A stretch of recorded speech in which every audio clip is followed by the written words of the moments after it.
السلام علیکم ویورز، کیسے ہیں آپ سب؟ Welcome to my YouTube channel Maryam academy.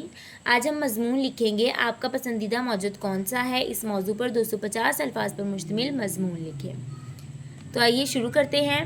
دنیا میں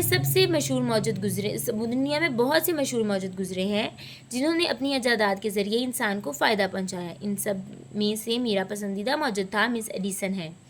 ایڈیسن 19ویں صدی کے ایک عظیم سائنسدان اور موجود تھے جنہوں نے کئی نئی چیزیں ایجاد کیں، لیکن ان کی سب سے مشہور ایجاد بجلی کا بلب ہے۔ بلب سے پہلے انسان روشنی کے لیے تیل کے چراغ اور موم بتیوں پر انحصار کرتا تھا۔ یہ چراغ دھواں پیدا کرتے تھے، روشنی کم دیتے تھے اور اکثر بجھ جاتے تھے۔ موم بتی بھی مہنگی اور کم وقت تک چلتی تھی، لیکن جب ایڈیسن نے بجلی کا بلب ایجاد کیا تو یہ انسانیت کے لیے ایک انمول تحفہ بن گیا۔ بلب نے اندھیروں کو اجالے میں بدل دیا۔ لوگ رات کے وقت بھی سکون سے تعلیم حاصل کرنے لگے، فیکٹریاں رات بھر چلنے لگیں اور گھروں میں روشنی ہو گئی۔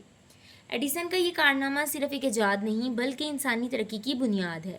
آج کی جدید دنیا جہاں بلند و بالا عمارتیں جگمگا رہی ہیں، عمارتوں پر روشنی پھیلی ہے اور ہر گھر میں روشنیاں ہیں، یہ سب اسی ایجاد کی بدولت ہے۔ اگر بجلی کا بلب نہ ہوتا تو آج بھی انسان اندھیروں میں زندگی گزار رہا ہوتا۔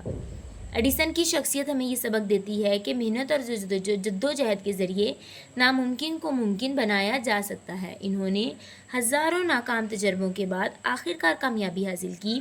یہی وجہ ہے کہ میں انہیں اپنا پسندیدہ موجود سمجھتا ہوں۔ ان کی ایجاد نے دنیا کو ترقی کی راہوں پر ڈال دیا اور انسانوں کی زندگی کو سہولتیں فراہم کی۔